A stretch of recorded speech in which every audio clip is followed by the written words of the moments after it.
महाभारत का युद्ध हुआ था तब वे लगभग 56 वर्ष के थे। उनका जन्म 3112 ईसा पूर्व हुआ था।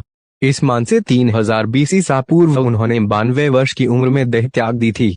भगवान कृष्ण का जन्म मथुरा में हुआ था।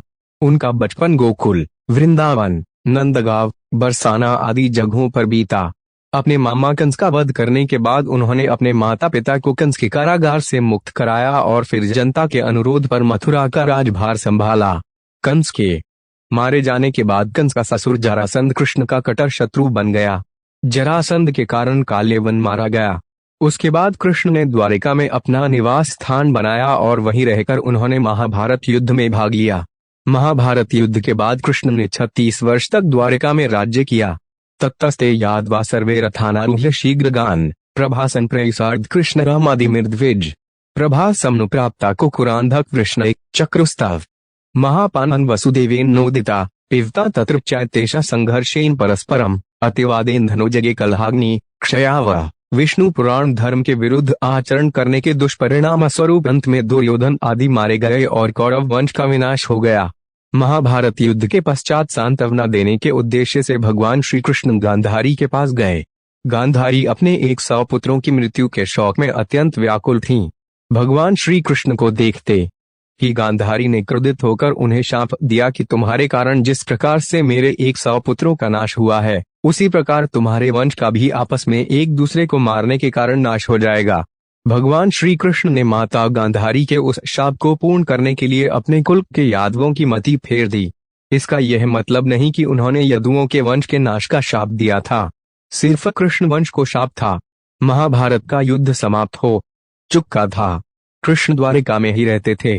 पांडव भी युधिष्ठिर को राज्य सौंपकर जंगल चले गए थे। एक दिन अहंकार के वश में आकर कुछ यदुवंशी बालकों ने दुर्वासा ऋषि का अपमान कर दिया। गांधारी के बाद इस पर दुर्वासा ऋषि ने भी शाप दे दिया कि तुम्हारे वंश का नाश हो जाए। उनके शाप के प्रभाव से कृष्ण के सभी यदुवंशी भयभीत हो गए। इस भय के चलते ही एक दिन कृष्ण की आज्ञा से वे सभी एक यदु पर्व पर सोमनाथ के पास स्थित प्रभास क्षेत्र में आ गए। पर्व के हर्ष में उन्होंने अति नशीली मदिरा पी ली और मत वाले होकर एक दूसरे को मारने लगे। इस तरह भगवान श्री कृष्ण को छोड़कर कुछ ही जीवित बच्चे रह गए।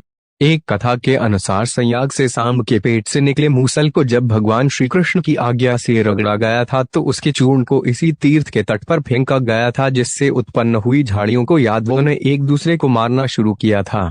ऋषियों के श्राप से उत्पन्न हुई इन्हीं झाड़ियों ने तीक्ष्ण अस्त्र शस्त्रों का काम किया और सारे प्रमुख यदुवंशियों का यहाँ विनाश हुआ। महाभारत के मौसल पर्व में इस युद्ध का रोमांचकारी विवरण है। सारे यादव प्रमुख इस गृह युद्ध में मारे गए। बच्चे लोगों ने कृष्ण के कहने के अनुसार द्वारका छोड़ दी और हस्तिनापुर की शरण ली। यादवों और उनके भौजे गणराज्यों का अंत होते ही कृष्ण की बसाई द्वारका सागर में डूब गई। भगवान कृष्ण इसी प्रभाव क्षेत्र में अपने कुल का नाश देखकर बहुत व्यथित हुए। वे वहीं रहने लगे। उनसे मिलने कभी कभार युधिष्ठिर आते थे।